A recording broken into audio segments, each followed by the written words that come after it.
Bonjour, Télétravail Académie a le plaisir de vous présenter son sponsor, Direct B2B.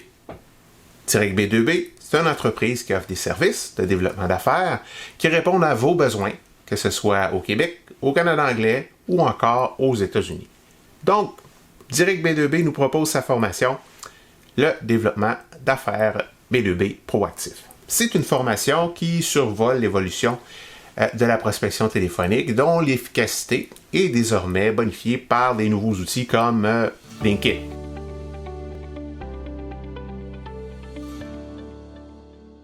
Petite formation pour la Télétravail Académie, le développement d'affaires proactif des affaires B2B en télétravail. Donc, c'est présenté par Émilie Cormier, notre directrice de marketing, et Olaf Knege, moi-même, président des Direct B2B. L'ordre du jour aujourd'hui, c'est le réseautage en ligne, le développement d'affaires proactif sur LinkedIn avec automatisation et la prospection téléphonique business to business. Donc, pour le réseautage en ligne, c'est idéal, évidemment, pour la prospection en télétravail. C'est quoi le réseautage? Ben, c'est une activité qui consiste à permettre, dans le fond, de se réunir avec des pairs pour discuter là, justement avec de sujets professionnels ou de tisser des liens, évidemment, personnels. On peut donc parler d'un réseautage interorganisationnel et un réseautage intra-organisationnel.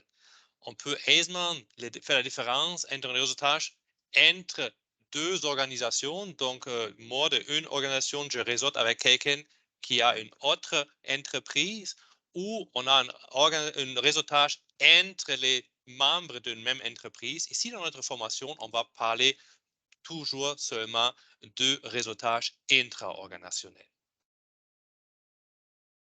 Le réseautage en télétravail, bon, c'est sûr que les rencontres avant de réseautage étaient en présentiel et ça demeure encore quelque chose d'intéressant. Mais nous, évidemment, on va plus parler du réseautage en virtuel parce que c'est ce qui fait partie de notre quotidien.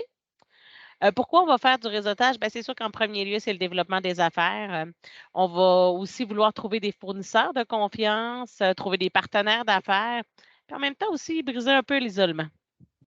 Donc, briser l'isolement, c'est quand même quelque chose assez intéressant de réseautage parce que on peut connecter au niveau personnel aussi avec d'autres personnes. Surtout depuis le COVID, on est plus en télétravail et on est plus seul dans ces actions. Donc, cette action nous aide à trouver des nouveaux partenaires également, des nouveaux contacts et quelque chose de plus personnel. Et ça nous donne beaucoup des bonheurs et des positifs aussi dans notre vie personnelle, de faire ce réseautage en ligne avec des personnes qui on ne verrait pas sinon. Donc, le prochain point, bien, c'est sûr que c'est l'attitude, le mindset, dans le fond. Quand on participe à une rencontre de réseautage, l'attitude et notre état d'esprit sont vraiment primordiales pour avoir, nous, une belle rencontre, mais aussi pour rendre ça intéressant aussi pour les autres. Donc, le premier point va être de se préparer. Donc, il faut avoir son résumé prêt et pratiquer. Et ça, c'est important. Pratiquer à voix haute pour présenter de façon fluide et naturelle. On devait se préparer à peu près un résumé de 1 minute pour avoir un peu de place aussi avant et après disons, des, euh, des parler un petit peu de nous et avoir quelque chose un peu plus authentique. Ça peut être intéressant aussi d'avoir un support visuel qui va être prêt avec nous. C'est conçu pour une présentation d'1 minute si l'événement nous le permet. Un maximum 5 slides pour avoir le temps de sortir du partage d'écran aussi et prendre un moment pour conclure et ainsi permettre aux autres participants de bien saisir notre personnalité. Par la suite, ben, à notre tour, on va avoir à se présenter et à présenter évidemment notre entreprise. Donc, il faut rester soi-même, authentique, avec une note personnelle. Cela augmente les chances que les autres participants se souviennent de nous. Remplir le temps qui nous est donné sans dépasser, hein, parce qu'on veut quand même respecter les autres de notre groupe. Un point super important, Olaf va être d'accord avec moi, c'est vraiment l'écoute. L'écoute, oui, effectivement. Donc, il faut démontrer un véritable intérêt pour les propos des autres participants et ne pas faire d'autres choses en même temps, de regarder ici, regarder là les autres messages. On veut être dans le réseautage concentré. Finalement, ben, il y a l'ouverture d'esprit. Ça, c'est un point important. Ignorer tout premier réflexe qui nous dit qu'un participant n'est pas intéressant. On ne le sait jamais. Restez ouvert à toute personne, écoutez ses propos pour ne pas rater une belle opportunité. Cette attitude s'est remarquée par tous les participants, incluant ceux qui nous intéressent le plus. C'est important aussi de clarifier, dans le fond, nos attentes nous-mêmes par rapport à nos activités de réseautage. Donc, c'est important de savoir qu'est-ce que je recherche. Est-ce que c'est des clients potentiels, des fournisseurs, des partenaires d'affaires, du développement personnel? C'est important aussi de savoir qu'est-ce que vous offrez. Est-ce que vous offrez votre service? Évidemment, c'est sûr, mais est-ce que vous voulez donner peut-être accès à votre réseau ou vous avez envie d'aider ou de référer des choses comme ça? Et quel est le but concret dans ce réseautage-là? Ben, c'est sûr que ça va être d'obtenir des rencontres un à un avec les participants. Donc, à la suite de l'introduction du présentateur, il faut mettre ses coordonnées, notre nom entreprise, lien LinkedIn, lien agenda dans le chat commun. Prendre des notes lors des présentations des autres participants, oser, si le temps le permet, après la présentation, de temps en temps poser une question. On peut aussi aller en direct sur LinkedIn du participant qui se présente, avoir son texte d'invitation prêt et invite, lorsqu'il présente déjà sur LinkedIn, cet participant-là. Ça aide à déjà créer un contact qui va être intéressant après les réseautages pour organiser des rendez-vous 1 heure. Ça va être intéressant aussi de livrer notre présentation. Donc, évidemment, si possible, avec un support visuel. Il faut le faire de façon fluide, mais quand même pas trop rapidement. Il faut que ça soit personnel, mais aussi que ça demeure professionnel. On s'entend, c'est quand même ça qu'on recherche. Et ça peut être intéressant de mettre un élément de différenciation, pardon, comme une anecdote ou moi, j'aime beaucoup créer un lien souvent avec ce que quelqu'un d'autre a dit dans la rencontre de réseautage.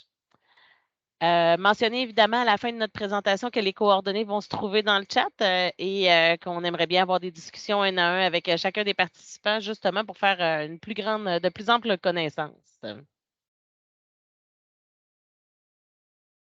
Le réseau, oups, pardon, excusez-moi.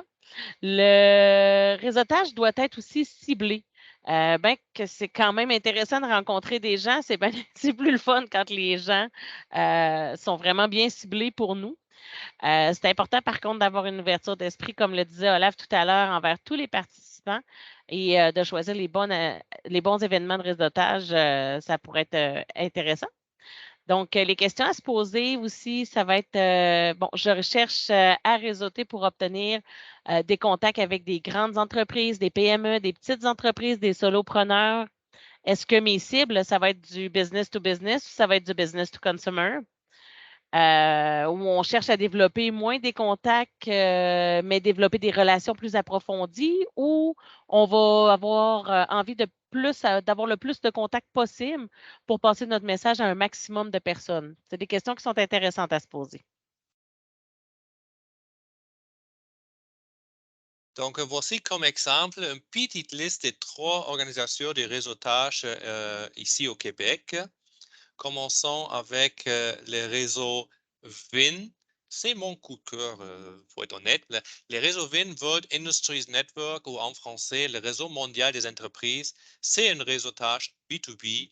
On voit le site web pour plus d'informations. Donc, Martin Clark, c'est l'auteur du livre Réseautage, offre les jeudis matin, 8h30 à 10h, la meilleure introduction du réseautage sur le marché. C'est presque une formation. On comprend que présenter son entreprise, c'est une chose, mais formuler les demandes, définir les entreprises qui pourraient être une bonne fit pour nous référer, ça, c'est unique. Tout nouveau participant est vraiment bien accueilli, motivé et supporté pour bien se présenter au groupe. Et autres réseautages sont disponibles aussi par cette même organisateur-là, donc réseau industriel, le défi RH de chefs d'entreprise. C'est un réseau de collaboration avec déjà plus que 10 chambres de commerce qui sont connectées avec les réseaux VIN, plus une chambre aux États-Unis et un développement mondial à venir pour 2023. Donc, le prix, c'est la première participation est gratuite. Par la suite, c'est un prix modeste par participation. La conclusion, c'est le meilleur résultat pour débuter son expérience parce qu'on apprend vraiment comment bien se comporter dans un réseautage. Un autre réseautage que je trouve fortement intéressant ici au Québec, c'est les clans d'affaires organisés par des chambres de commerce au Québec. On peut participer sans être membre d'une chambre de commerce, tout simplement mettre dans Google clan d'affaires et on trouve cela. Ça coûte juste un petit peu plus cher la participation, mais si on est membre d'une chambre de commerce qui participe, bien sûr, ça c'est encore mieux. L'intéressant ici, c'est qu'ils font un jumelage intelligent. Ça sépare le B2B avec le B2C et on va constituer comme ça des groupes intéressants et il assure qu'il n'y en a pas de concurrents directs dans les mêmes groupes. On va avoir 4 rencontres de 2 heures avec les mêmes 16 à 20 personnes et cela permet de tisser de véritables liens. Chaque rencontre a un thème principal et bien sûr, on va parler de ce thème-là et chaque fois, c'est présenté rapidement sur même. Donc, les 4 thèmes en global, c'est qu'on se présente, comment on a bâti dans le passé notre entreprise, notre expertise professionnelle, les grands enjeux, défis actuels et les principaux objectifs des prochains mois. Donc, on va passer du passé au actuel, dans le futur, et comme ça, on commence à connaître les autres membres du groupe comme ça. C'est payant. On a une réduction si les membres d'une chambre de commerce. C'est excellent pour tisser des véritables liens solides. 3 ou 4 cohortes par année sont offertes en ligne et le jumelage intelligent augmente vraiment la pertinence du groupe. Le troisième de lequel j'aime parler ici, c'est les BNI. C'est souvent du B2C, mais il y a aussi des groupes qui sont plus B2B. C'est un réseau mondial avec des groupes partout au Québec. C'est très structuré et c'est très orienté membres, mais les visiteurs sont toujours bienvenus.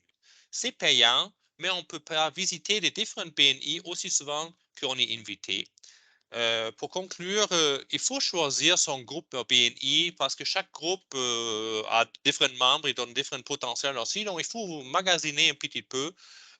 Si on veut avoir un groupe régulier et on veut connaître beaucoup de nouvelles personnes aussi à travers les autres BNI locales et les autres BNI internationales, c'est quand même une organisation que je trouve intéressante pour cela.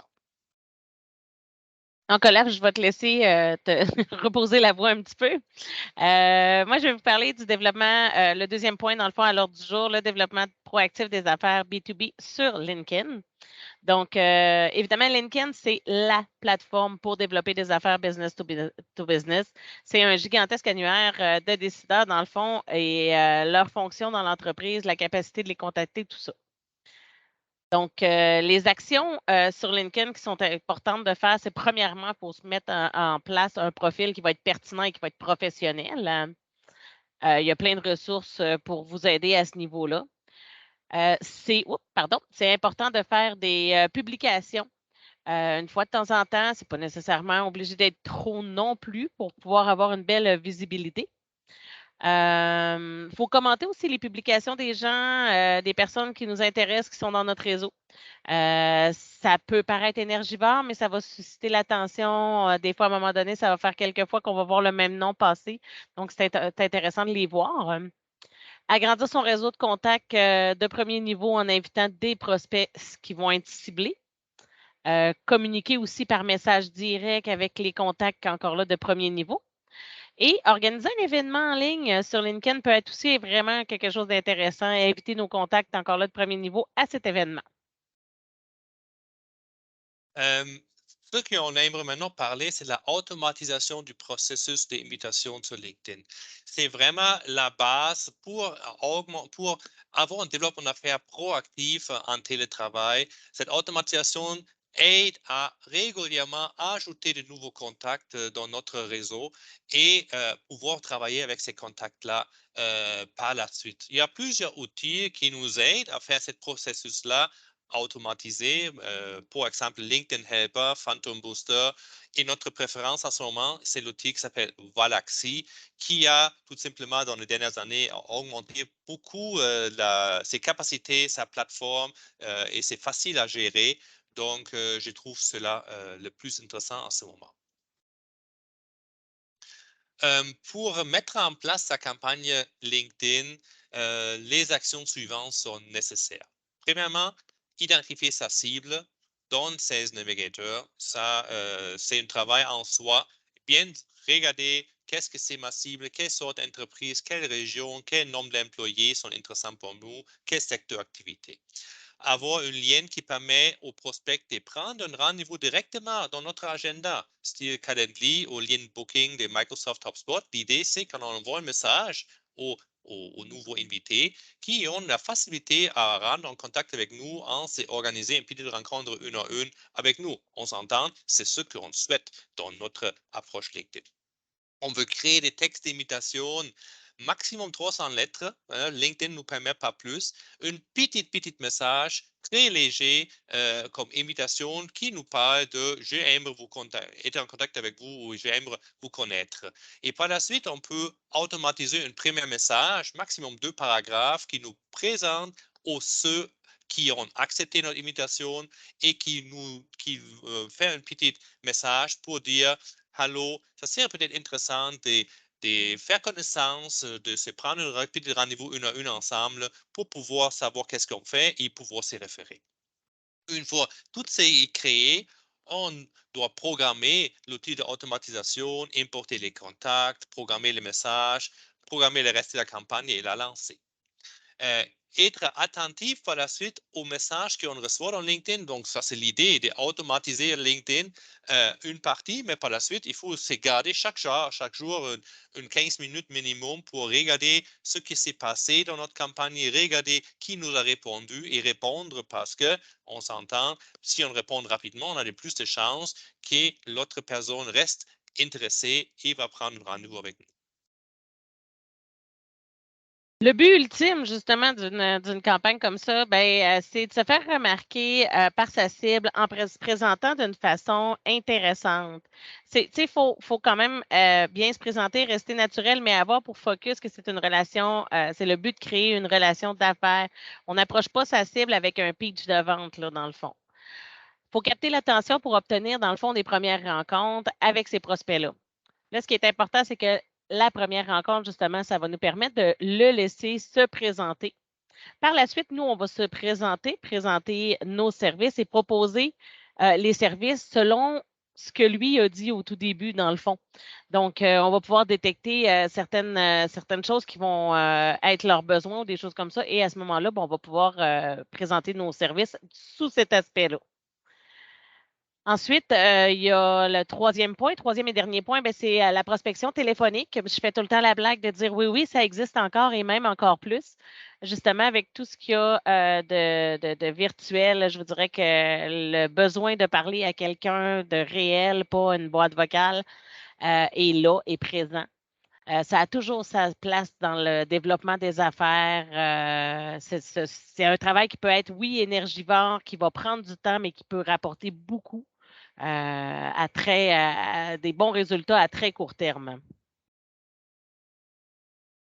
Pour préparer bien une campagne de prospection téléphonique, il faut faire surtout un bon ciblage parce que si on n'appelle pas les bonnes n'intéresse pas les bonnes personnes, on n'aura pas de succès. L'achat d'une liste chez Y ou Data Access, par exemple, sauve beaucoup de temps, ça ne coûte pas trop cher et ça nous avance beaucoup dans le processus. Les données de cette liste-là doivent être d'une bonne qualité. Utiliser un CRM pour rester efficace et organisé, c'est un must. Bâtir un argumentaire téléphonique, inclure les réfutations d'objections et les tester avec des amis, des partenaires et c'est pratiquer à voix haute et répéter régulièrement.